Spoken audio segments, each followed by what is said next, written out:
இப்போது இருக்கின்ற வீட்டுச் சந்தையிலே முதல் தடவையாக வீட்டை கொள்வனவு செய்ய காத்திருக்கின்றவர்கள் புதிய கட்டுமானங்களில் முதலீடுகளை செய்வது குறித்து ஆலோசித்துக் கொண்டிருக்கிறார்கள். அதிலும் குறிப்பாக மத்திய மற்றும் மாகாண அரசாங்கங்களின் இந்த HST வரிச்சலுகையினை சாதகமாக பயன்படுத்திக் கொள்ளலாம் என்கின்ற நோக்கம் பலரிடமும் இருக்கிறது. C4 என்ற சட்டமூலத்தை கெனடிய மத்திய அரசாங்கம் நிறைவேற்றிய பின்னர் தான் இந்த நடைமுறை என்பது அமலுக்கு கொண்டு வரப்படும். 5% மத்திய அரசாங்கம் HSTயில் இருந்து விட்டுக் கொடுக்கக்கூடிய ஒரு நிலை, அது GSTயை தவிர்க்கின்ற ஒரு நிலை வரும்.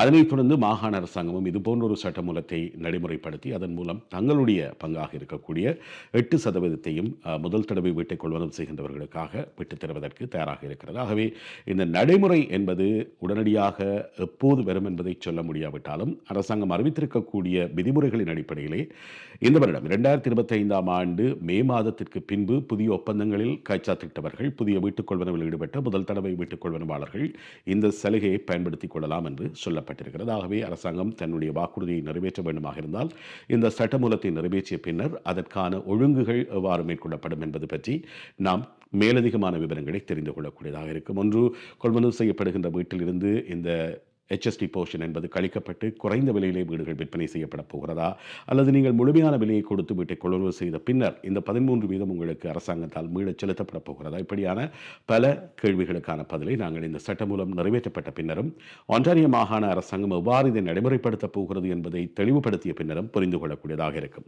அரசாங்கம் $25 பில்லியன் இந்த வீடு தொடர்பில் ஏற்பட்டிருக்கக்கூடிய நெருக்கடிகளுக்கு தீர்வாக செயல் திட்டங்களை முன்னெடுப்பதற்காக ஒதுக்கியிருக்கிறது. எதிர்வரும் 5 வருடங்களில் இந்த நிதி பயன்படுத்தப்பட்டு கூடுதலான வீடுகள் உருவாக்கப்பட்டு அதன் மூலம் வீடமைப்பு தொடர்பில் அல்லது வீட்டுச் சந்தை தொடர்பில் ஏற்பட்டிருக்கக்கூடிய நெருக்கடிக்கு தீர்வை காண்பதற்கு முயல்வதாக மத்திய அரசாங்கம் கூறியிருக்கிறது. இருந்த போதிலும் அரசாங்கத்தின் இந்த நிதி ஒதுக்கீடு போதுமானதாக இல்லை என்று நிபுணர்கள் கூறியிருக்கிறார்கள். அரசாங்கம் எவ்வளவுதான் நிதி ஒதுக்கினாலும் சில இடங்களில் வீடுகளின் விலையேற்றத்தை கட்டுப்படுத்த முடியாமல் இருக்கிறது. குறிப்பாக ஒன்டாரியோவில் மிக முக்கியமாக GTAயில் டொரண்டோ பெரும்பாகத்தில் வீடுகளின் விலை 1 மில்லியனை தாண்டி இருக்கிறது சராசரியாக.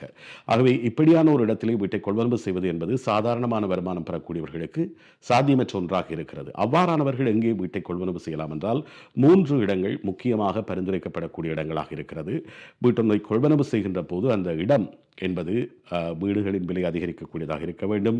நீங்கள் முதலீட்டுக்காக அந்த கொள்வனவை மேற்கொண்டால், அல்லது நீங்கள் இருப்பிட தேவைக்காக கொள்வனவை மேற்கொண்ட பின்னர் அங்கே இருக்க முடியாது வேறு இடத்திற்கு மாற வேண்டுமாக இருந்து நீங்கள் அதை வாடகைக்கு கொடுக்க வேண்டிய ஒரு நிலை ஏற்பட்டால், வாடகைக்கு கொடுக்கக்கூடிய உத்தரவாதம் மிக்க இடமாகவும் இருக்க வேண்டும்.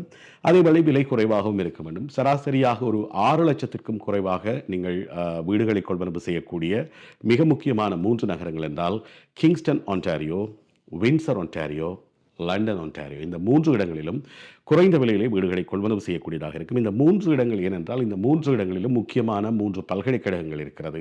அதை தவிர இங்கே முக்கியமான தொழில் நிறுவனங்கள் பலவும் இயங்கிக் கொண்டிருக்கிறது. ஆகவே தொழில் வாய்ப்புகள் அதிகம் இருக்கக்கூடிய இடம் என்பதால் அங்கே வாடகைக்கு நீங்கள் வீடுகளை விடுவது இலகுவாக இருக்கும். அதேபோல இப்போது இருக்கக்கூடிய சந்தையிலே எல்லா இடங்களிலும் விலைகள் குறைவாக இருக்கின்ற போது இந்த இடங்களிலும் வீட்டின் விலை குறைவாக இருப்பதால் நீங்கள் முதலீட்டுக்காகவோ அல்லது உங்களுடைய குடியிருப்பு தேவைக்காகவோ ஒரு மாற்றிடத்தை தீர்மானிக்கப் போகிறீர்களாக இருந்தால் இந்த 3 இடங்களும் உங்கள் தெரிவாக இருப்பது சிறப்பாக இருக்கும் என்பது எங்களுடைய கணிப்பு. ஆகவே இதை பற்றிய மேலதிகமான விவரங்களையும் தொடர்ந்து வருகின்ற பதிவுகளில் உங்களோடு நாம் பகிர்ந்து கொள்ள காத்திருக்கிறோம். நன்றி, வணக்கம்.